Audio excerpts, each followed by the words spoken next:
Tengan muy buenos días, tardes, noches, compañeros y licenciada.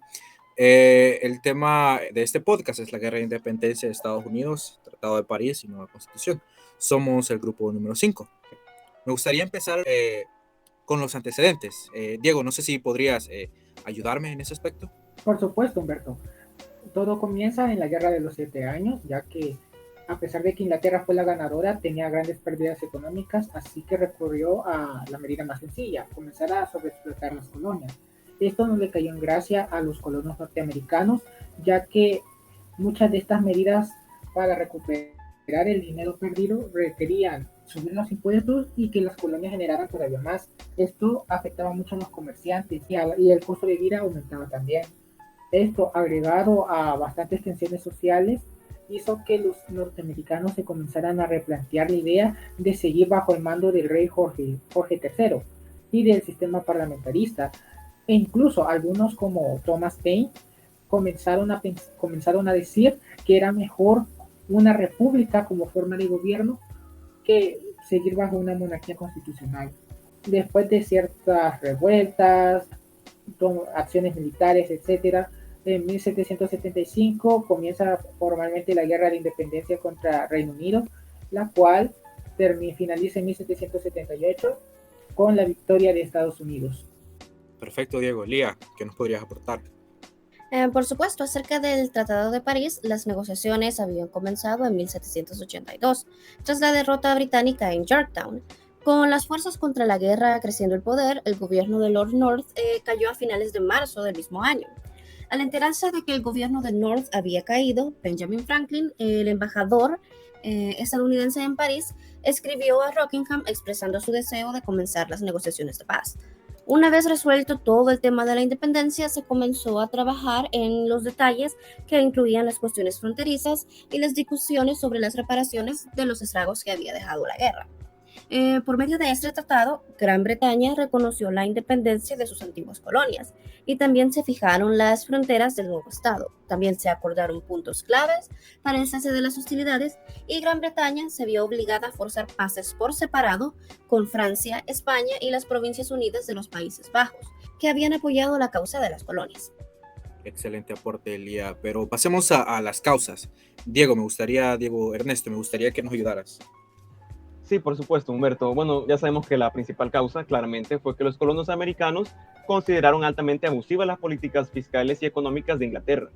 Esto puesto que consideraron los impuestos propuestos por el rey Jorge III y propuestos por el primer ministro George Granville como algo totalmente abusivo e ilegítimo, al no tener representación en el Parlamento británico. Y es que los británicos no querían que los colonos tuvieran representación, puesto que sabían que al tenerla, los africanos, los indios y para colmo los irlandeses también iban a quererla y también iban a luchar por ella. Entonces esto, además de que fueron ignorados al pedir más representación, bueno, la representación, esto fue la principal causa del deseo de independencia de Estados Unidos.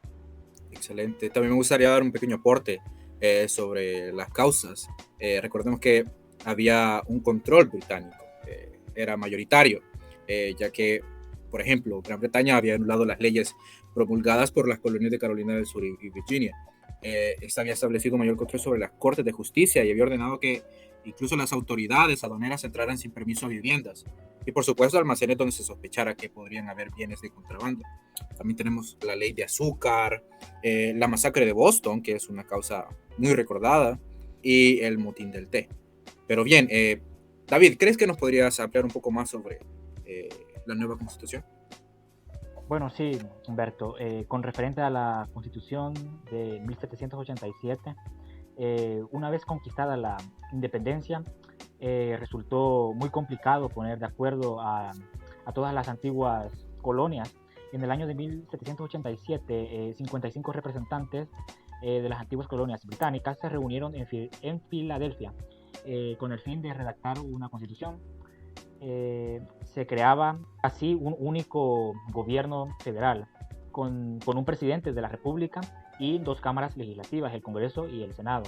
Esta constitución estaba inspirada en los principios de igualdad, la libertad que defendían los pensadores de la Ilustración franceses y se configuró como la primera carta magna que recogía los principios del liberalismo político, estableciendo un régimen republicano y democrático. Kat, ¿qué nos podrías aportar sobre esto? Ok, perfecto. Bueno, solo para resaltar sería bueno, que los principales actores en este hecho histórico, bueno, son principalmente Gran Bretaña, Estados Unidos. En ellos también se ven involucrados Francia, España y las Provincias Unidas de los Países Bajos. Y pues también este importante documento, ¿verdad?, que sirve para la independencia de Estados Unidos, están involucrados pues Benjamin Franklin, John Adams, Roger Sherman y Robert Livingston. Me gustaría que nos saltáramos a la importancia histórica, es decir, los efectos en el presente. Me gustaría que Diego Ernesto y Diego Ayala nos compartieran sus aportes. Sí, bueno, lo que yo pienso es que el legado histórico del proceso de independencia de Estados Unidos podría entenderse desde el hecho de que permitió que el liberalismo se expandiera, que fue precisamente el que condujo a los movimientos de independencia de las colonias hispanoamericanas, que también aspiraban a su liberación y a su emancipación. Ese mismo liberalismo que se fomentó se puede ver a día de hoy, puesto que hoy en día también se promueven las libertades económicas y civiles. Otra consecuencia, por así decirlo, de la independencia de Estados Unidos es que dio origen a la potencia más importante en nuestros días, ya que Estados Unidos desde la Segunda Guerra Mundial tomó un papel de relevancia completa, hasta de potencia hegemónica en distintos organismos, en el mundo en general prácticamente. Así que realmente este suceso marca un antes y un después en la historia de la humanidad.